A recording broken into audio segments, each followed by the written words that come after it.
Здравствуйте, в эфире «Чегемская правда», и сегодня у нас неожиданный эксперт Эрик Мика, его знают как человека, и не только в Абхазии, но и за пределами, да, как человека, который умеет шутить. А человек, который умеет шутить, он всегда анализирует, имеет способность и возможности анализировать, и, собственно говоря, для этого его и пригласил. Эрик, добрый день.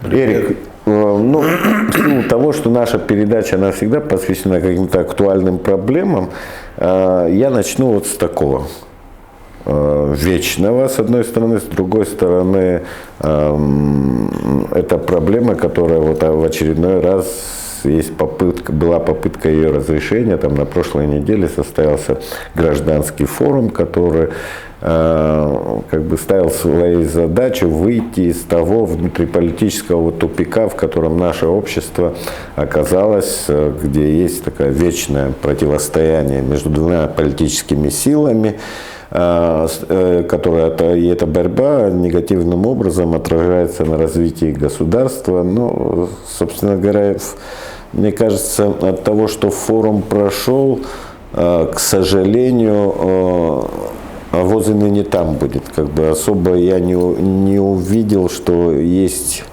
у нашей политической элиты, так назовем ее, вот как-то сдвинуться с этих позиций, в которых они замерли.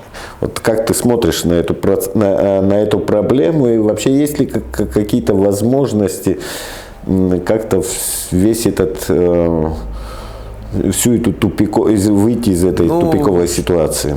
Еще раз привет, Инал, спасибо, что пригласили меня на свой подкаст, можно так назвать, да? Этот подкаст я, кстати, смотрю, всегда интересуюсь, эфиры, по крайней мере, доступны. Ответить однозначно Господи, я мог бы дать такой ответ, как нам выйти из такого кризиса. Конечно, такого ответа у меня готового, как я думаю, что практически ни у кого нет. Но, на мой взгляд, могу быть абсолютно... Я пришел, кстати, к тебе на подкаст для того, чтобы говорить откровенно, прямо и просто. Так я для этого... Я считаю, что я даже могу аргументировать, Инал, я считаю, что нет. Это не то, что пустая трата, там сейчас такие глупости, я бы никогда не сказал, упаси Бог. Нет, конечно, но это не сработает.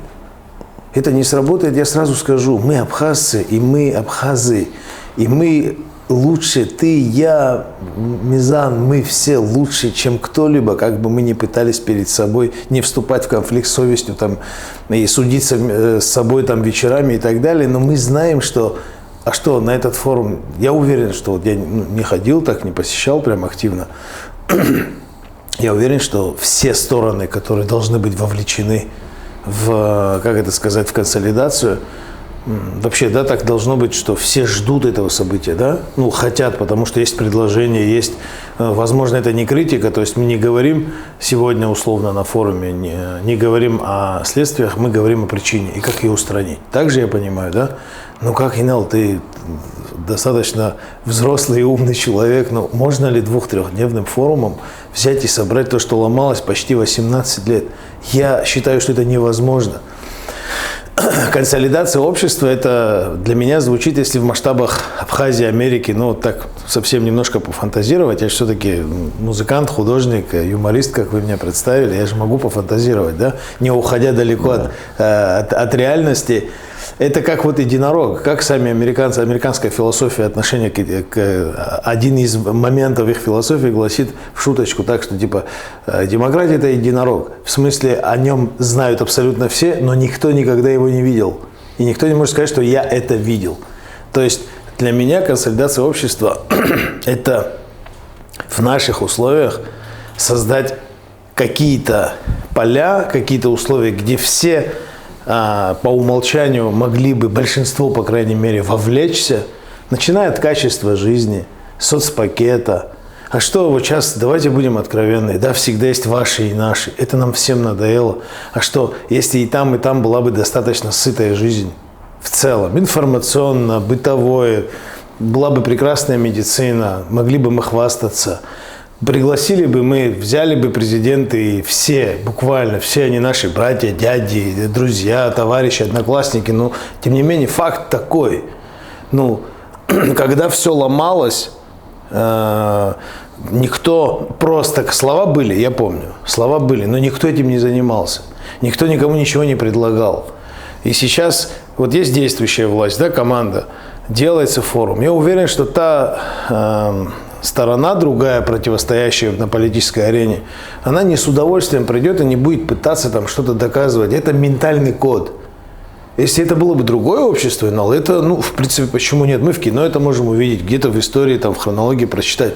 Но мы, вот эти вот те самые упущенные догматы, ментальные тонкости, которые делают нас далеко не особенными, но отличающимися от многих обществ и от многих образований сегодня. У нас нет адаптивной политики, адаптивной для нас. У нас нет адаптивной экономики, нет адаптивных программ, которые без очень больших вложений бы работали.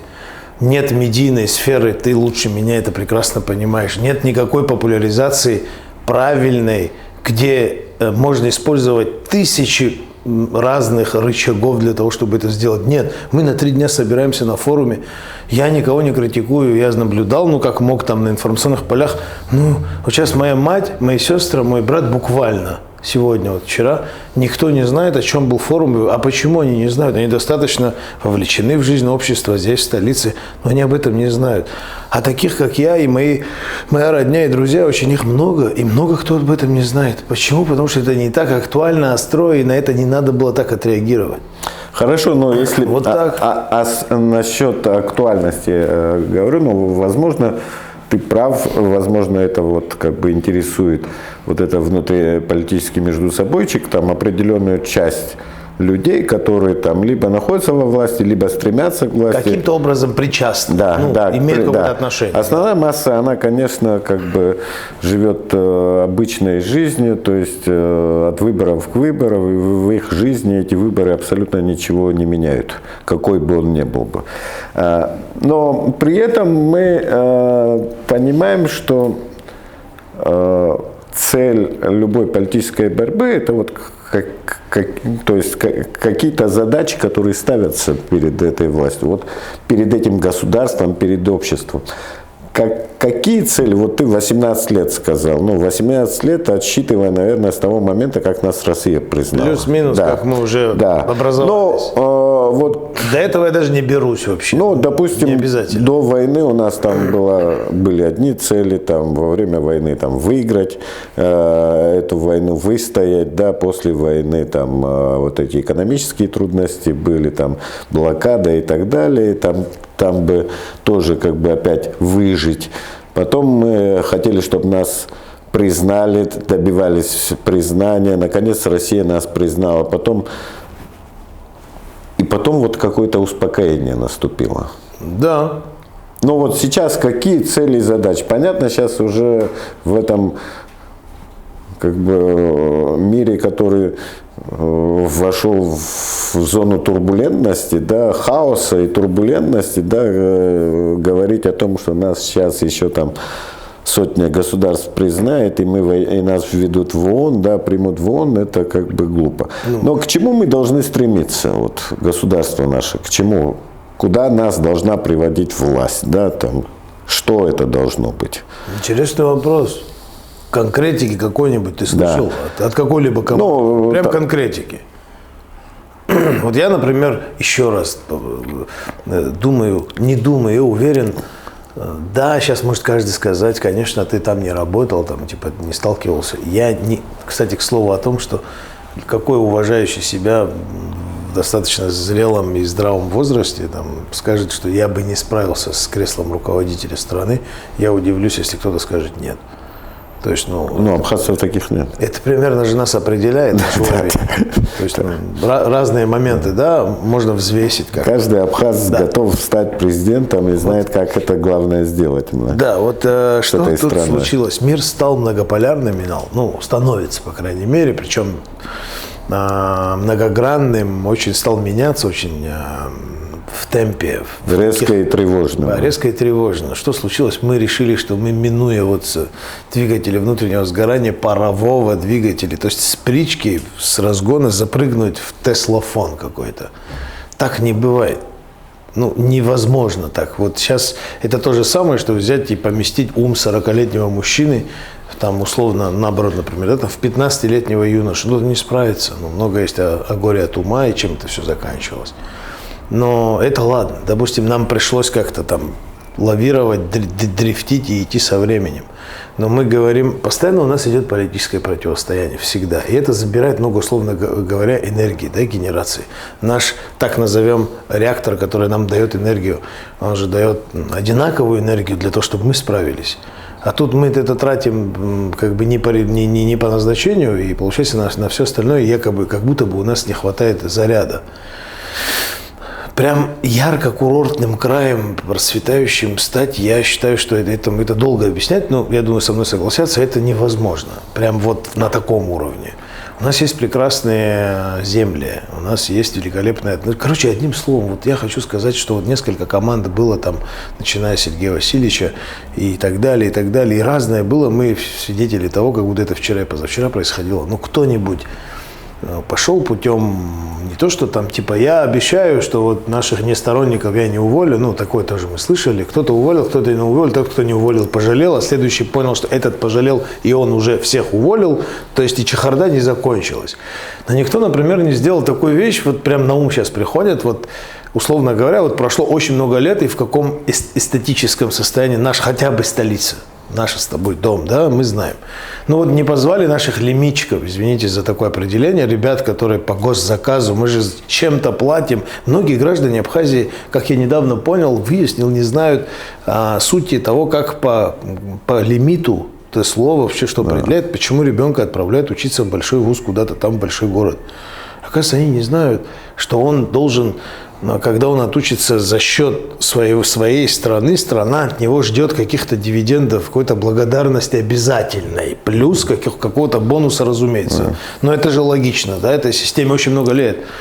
Позовите 10 ландшафтников, которые поступили в творческие вузы, старшекурсников, и предложите им какой-то там тендер, боже мой, обойдется это небольших денег, зато большое информационное поле можно создать о том, что предложите, в какие пастельные тона, например, вы бы выкрасили хрущевки условно.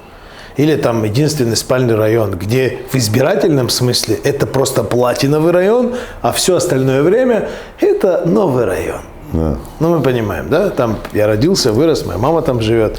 То есть нет что-то у меня такой ревности какой-то. Я просто называю вещи своими именами. И что, выкрасили, чтобы миллионы просто зевак с фотоаппаратами сюда все, не знаю, направились, что в интернете увидели. То есть это что, ты один раз вкладываешь условно 2, 3, 4, 5, не знаю, миллионов рублей в краску, в это одобрение внутри. Для этого не нужно нам с ООН, с Турцией, с Грузией, с кем-то разговаривать. Это внутренние дела. Мы так привлекаем внимание мира, условно. Если взять, извини, может быть, я не под таким углом вижу развитие общества, ее хотя бы сегодняшнее созидание, но я, тем не менее, вижу это так.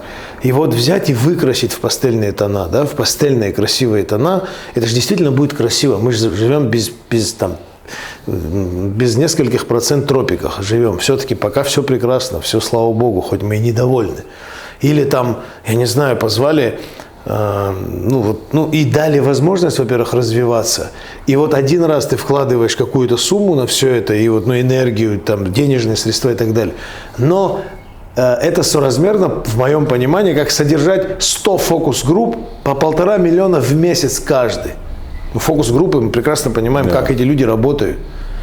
То есть столько не надо вкладывать, но десятилетиями это будет приносить дивиденды в виде бесплатной рекламы в сети. Оно попадает, но никуда не исчезает. Но мы даже этим не занимаемся. Мы везде хотим рассказать, какие мы уникальные, но показать нечего. И когда кто-то Айгиди Азамат спел с битами, его поругали. Ему сказали, зачем ты так сделал, взял Азамата, обидел или культуру. А он сказал, нет.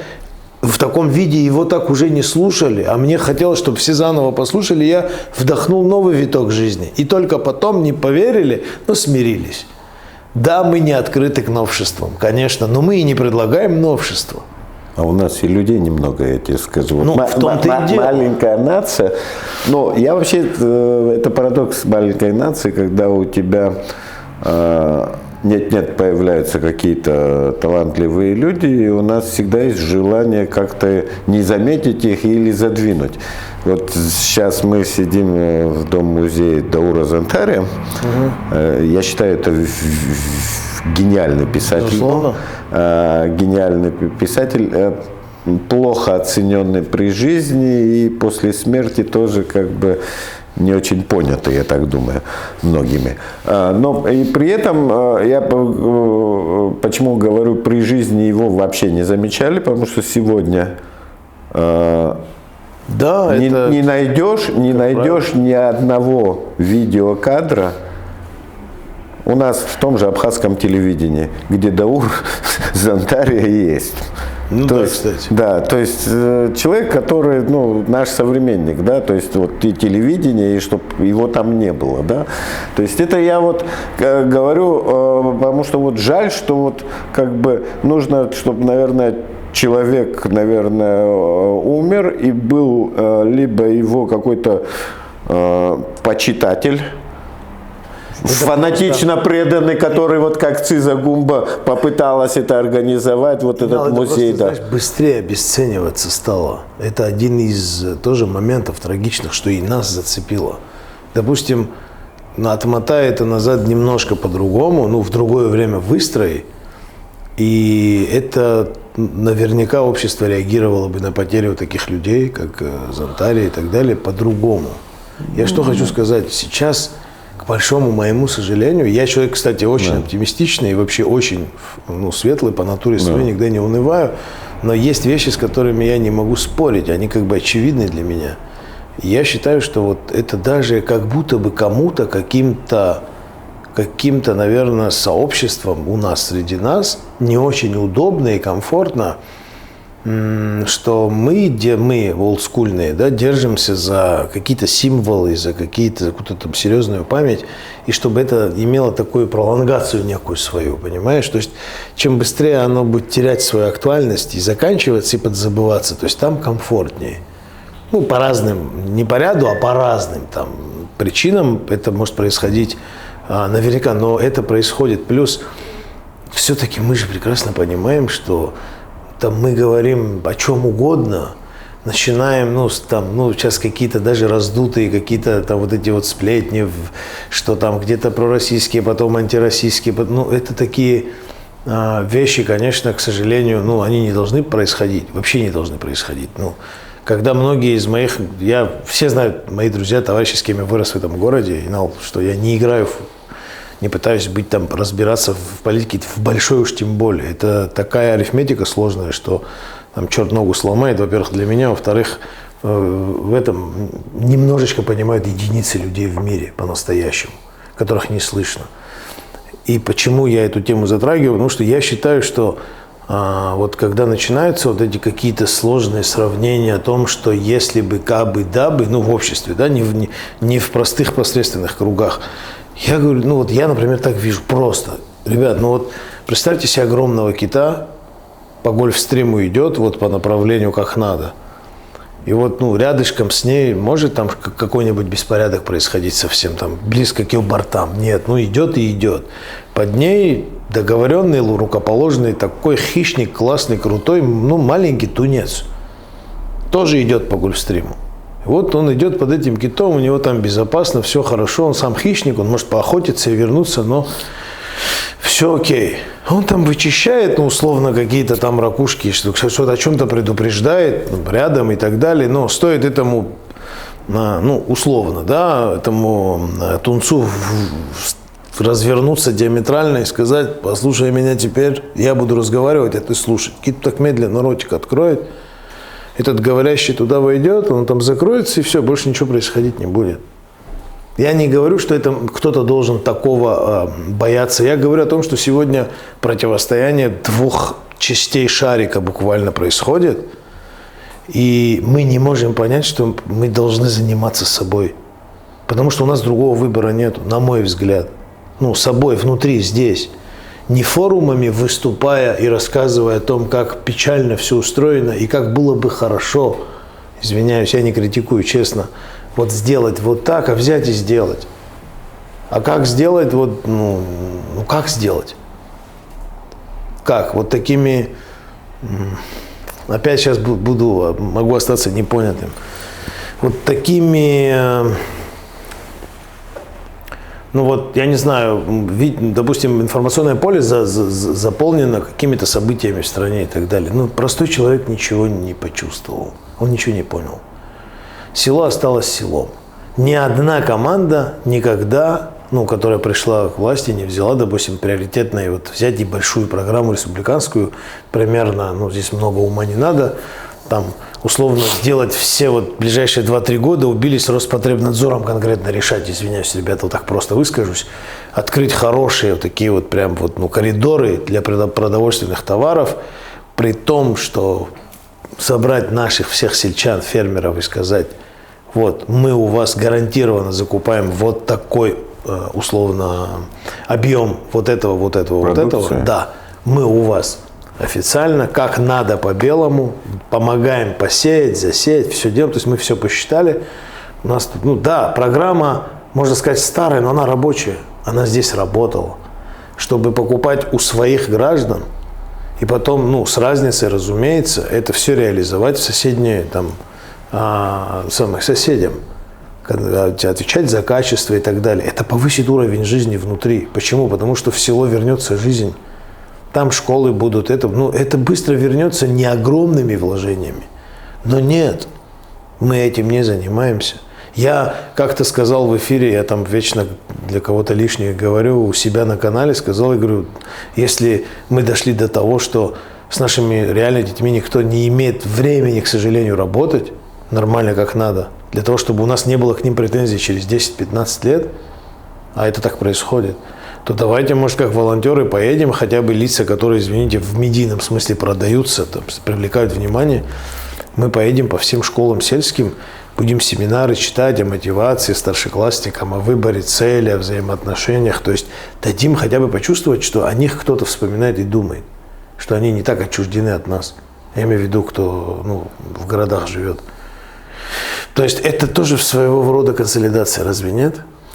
Это бы консолидировало. Но здесь, мне кажется, вообще комплексная программа у нас. В том-то и дело, просто так же ты не объединишь несколько групп. Вот сейчас, хотя этот год у нас объявлен годом села, и там даже деньги какие-то выделяют, там, миллион на каждое село, хотя мне это сложно представить, что такое миллион на каждое село, учитывая, что села у нас разные по количеству населения. Содержать просто один УАЗик в год обойдется там около миллиона. Да, но вот раньше, допустим, в ту эпоху, когда мои родители, да, там поколение моих родителей и твоих родителей, оно жило в деревнях, там, и тогда вот школы были переполнены. Села были переполнены, в город попасть было огромной проблемой. Сейчас, и с другой стороны, вот эта проблема, то, что с другой стороны, это была проблема, с другой стороны, абхазское село фактически являлось, так скажем, кузницей абхазской литературы, абхазского искусства. В целом интеллигенции? Да, интеллигенции, да, и то есть вот это образование, которое вот в сельских школах получали, оно было достаточно качественно. Советские стандарты конечно. Существовали так или иначе. Конечно. Тем не менее, вот нам грех жаловаться, что как бы люди в селах учились и так далее. Но сейчас в селах стало меньше детей, меньше людей, меньше детей. Люди некоторые просто из-за того, что вот некачественное образование, они как бы возят, вот в моем родном Хапе, я знаю, люди возят в Гудауту, многие детей своих в гудаутские школы отдают. С другой стороны, в школах тоже вот как бы школы там 10-15 учеников на всю школу, это вот такое как бы достаточно Понятно. Да. Почему? Потому что, ну, понятно почему. Но при этом вот как бы логика, да, на эту школу найти на каждую сельскую школу необходимый пакет образовательный, соответствующий там учителя математики, физики, химии, литературы и так далее и тому подобное, практически невозможно. Сейчас даже в сухумских школах нет, там, допустим, не во всех школах, кажется, это учитель химии есть. Да, есть такие. Да. То есть я уже не говорю о сельских школах, да. То есть вот, допустим, закрыть или там оставить там в селах, в большинстве сел там начальные школы 4 класса и там на 5-6 сел создать одну десятилетку. Чувствуешь, да? Ничего не напоминает? Да, десятилетку. Наших бабушек. Да, десятилетку, где был бы нормальный коллектив учителей, где бы нормальное образование получили бы дети. Дети. Но если я помню, была попытка вот это вот как-то даже протолкнуть лет 10-15 назад, но это такое как бы категоричное нет. Да. То есть как это мы школу закроем? Да школу не закрывайте, начальная останется. Но зачем вам эта школа, которая не дает никакого образования? То есть, и вот мы становимся заложниками вот таких каких-то стереотипов. Вот как хайгиди азамат, да, вот как можно, хайгиди азамат как-то на современный лад переделать. Посмотри, допустим, почему детей, все меньше ими рождаемость вообще катастрофичная. Почему? Может задуматься, почему? Не, некоторые нормально даже рожают. Я не об этом говорю. Сегодня, например, мы с тобой жили и росли, и становились мужчинами в эпоху, это было недавно, позавчера, но когда, например, там, если где-то семья разрушилась, это была такая достаточно тяжелая резонансная история. Хорошо, сейчас мне все скажут, что мы не можем оставаться ортодоксами, согласен, но в таком количестве, вот такое у нас в масштабах нашего народа, это катастрофический сигнал бедствия. И мы ничего с этим не то, что не можем поделать, мы застряли под копытами огромного техногена. Ребята, техногенный мир до нас еще не добрался ни с какой. Кстати, как ни странно, я не знаю, это что за вообще чудо какое-то, да? Как бы, что бы ни происходило, если честно, грех жаловаться, слава Богу, сегодня, будем откровенны. Все же так. Но мы устали от того, что одни и те же люди пытаются нам рассказать на протяжении почти 20 лет, что завтра все будет отлично. Вот не обижайтесь, ребята, кто бы ни был. В современной Абхазии, в настоящей, в состоявшейся юридически и так далее, фактически. Кто нас, чаянно или нечаянно, кто нас не обманул? Как-то же оно так получилось. Мы сами обманываться рады. Конечно, это вот как в той самой цитате, сам обманываться рад. И когда начинаем, еще меня поражает, что у нас даже нормальным стало, знаешь, смотреть в телевизор и видеть с трибуны человека, субъекта, который прям очень уверенно врет. Мы все знаем, что он врет. И он знает, что мы знаем, что он врет. Вот игра слов, да. И мы знаем, что он знает, что все знают, что он врет. Но при этом он там остается, он продолжает врать, но мы это обсуждаем как событие. А ты знаешь, что он сказал? А как мы сами дошли до этого? Сейчас это кажется какой-то бредовой, темой, но как мы дошли до этого? И потом, когда мы на очередные, как ты сказал, от выборов к выборам, когда это начинает издалека, маячит сигнал, так, скоро уже не за горами. То есть там же есть еще и подготовительное время. Да. И потом постпродакшн, так назовем, отходить же долго надо. То есть это занимает такую энергию, такое время жизни у народа. И ладно, может, кому-то в какой-то момент было нужно как ресурс, чтобы всех вовлечь, пошуметь. Но надо же нести ответственность за тех, кого ты приручил. А дальше куда их деть? Потом каждая эпоха, новая, яркая, рождает каких-то новых, совсем молодых, героев их не назовешь, им до героев далеко, но каких-то ярких, таких, не знаю, таких, героев каких-то тоже все-таки.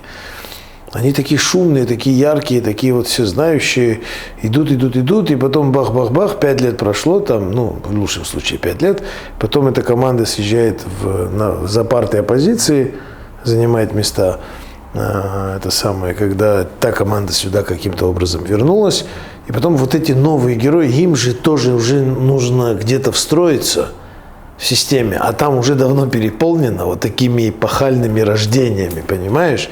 Их все больше и больше.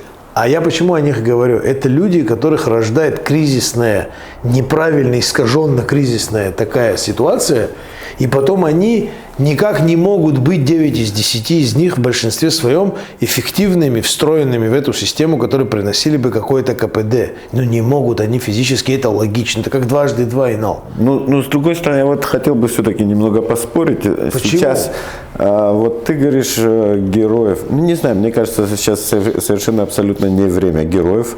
Сейчас я имел в виду в кавычках героев. Время функционеров. Молодых активистов, я имею в виду, каких-то ярких. Может быть, Я сейчас... вот таких имел в виду героев, не то, что там... Я вообще считаю сейчас время функции. То есть обычная функция, человек-функция.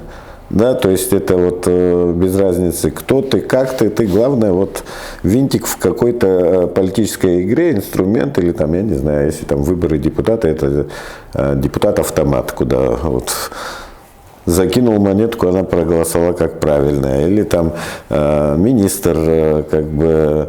Ну, не работают. Да, но система так выстроена. Ну, извини, если вот многие... сейчас, вот мы все время вспоминаем о Владиславе, да, о Владиславе как символе нашего государства, да, но вот сейчас, ну вот такого, как Владислав, выстави на какие-то выборы, он не то, что президентом, он в парламент не попадет, местные органы не выиграют. Если потому что сейчас, он не функция, то есть это не его время. Время востребованных людей, которые вот говорят неправду, говорят, как бы подстраиваясь под чего-то, под конъюнктуру, да.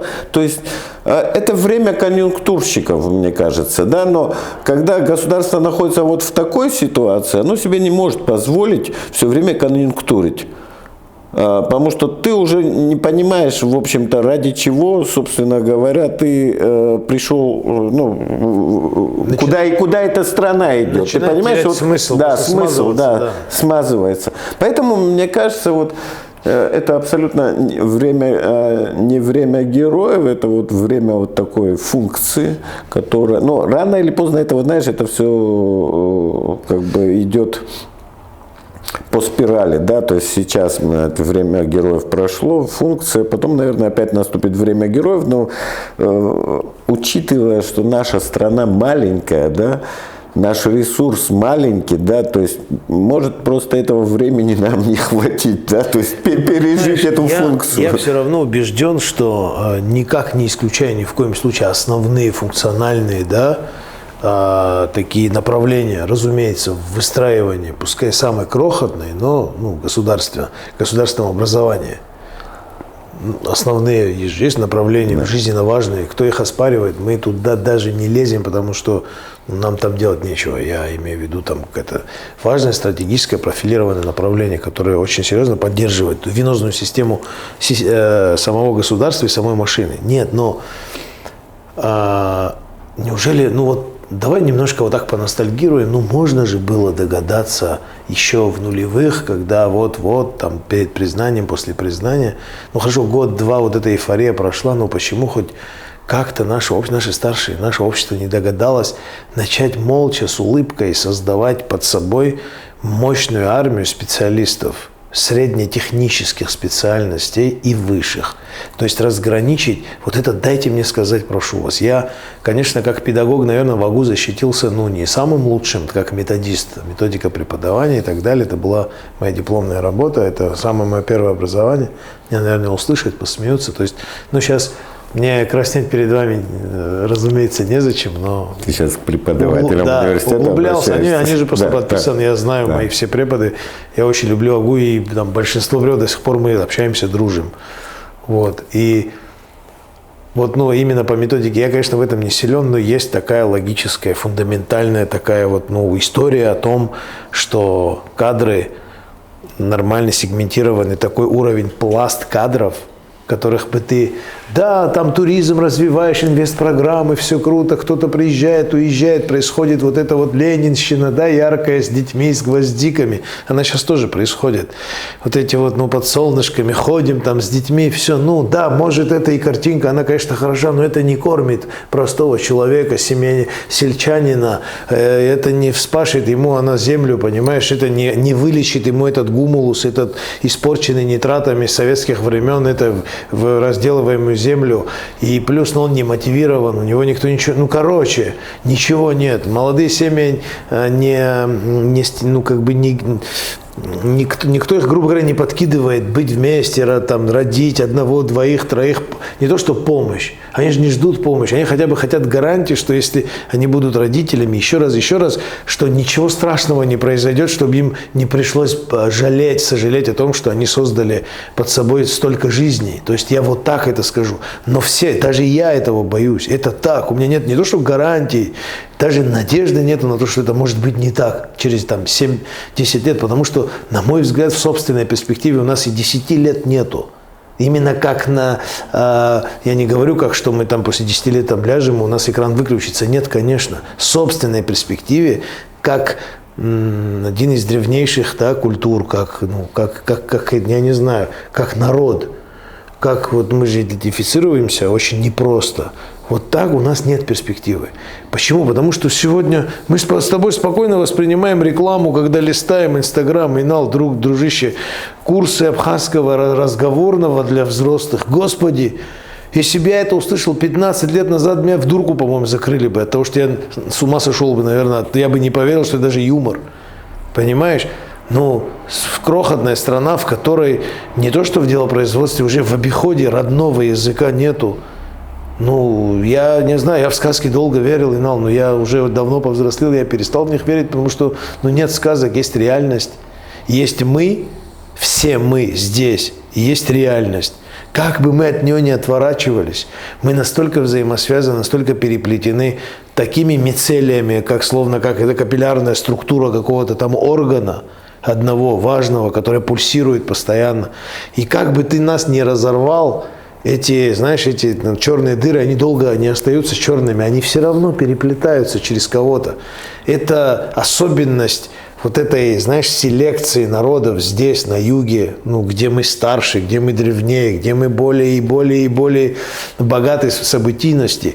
Но мы просто, отбрасывая свое, и политику, и экономику, и возможности, да, и далекие видимые и невидимые возможности, и потенциал, мы цепляемся за что-то чуждое, неподходящее, неадаптированное для нас, и пытаемся играть в подобие чужих игр. Но это нам не подходит. Ни религиозно, ни так, ни ментально, нигде никак не подходит. У нас, слава Богу, есть выбор. Как жить, так или так. То есть, понимаешь, да, о чем я говорю? Но не можем, понимаешь, это неправильно, что абхазская эстрада на абхазском, она немножко до сих пор все равно не на такой активной фазе. Сейчас, кстати, последний год вижу, слава Богу, какие-то чудеса по наитию опять. Сам видишь, там вот Нарсоу сейчас новый альбом прям записал, новых песен прям. То есть, для Абхазии это событие. Сейчас новые треки, там что-то происходит. Это тоже важно для Я даже панк-рок на абхазском языке. Да, я даже какой-то, там подростки. То есть, да, конечно, нам с тобой не понять, что это за звучание, но это же один из путей их развития. Она же потом переплавится во что-то другое в любом случае. То есть потом молодежь.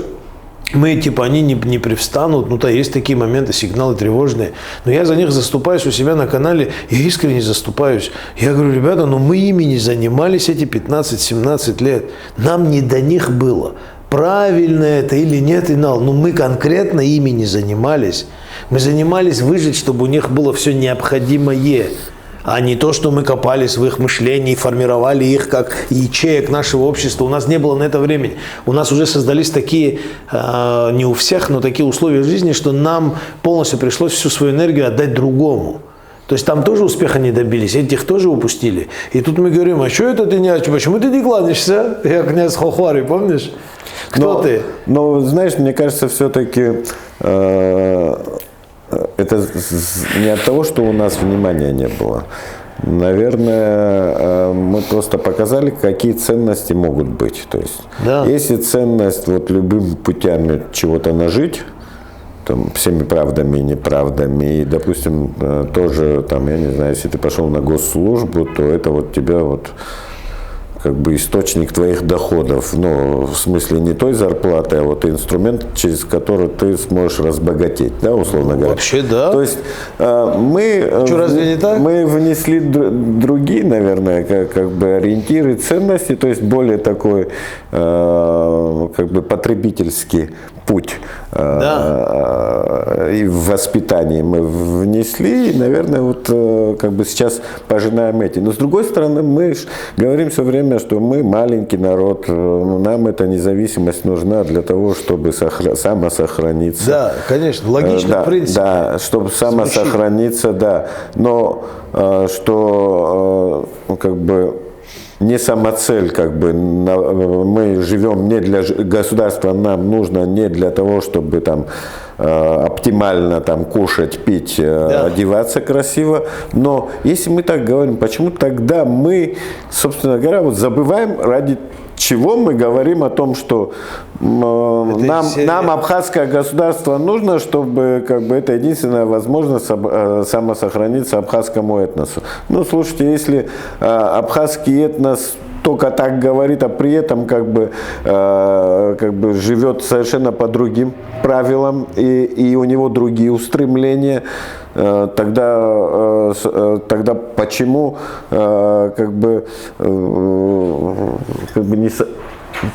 тогда почему мы, собственно говоря, цепляемся за это государство, как бы это, знаешь.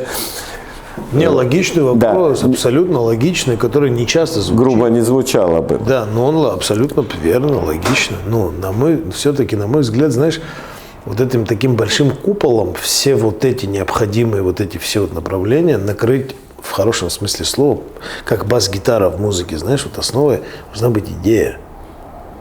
Идея, которая, мы же с тобой знаем по 90-м, даже послевоенным, как идея работала. Мы только с помощью идеи выжили, и остались теми, кто мы есть сегодня.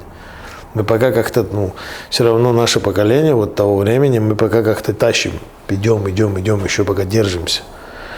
Мы формировались в то время, когда, сейчас зачем нам глубоко в это уходить, но идея и надежда, которая впоследствии, и цель. У нас была цель.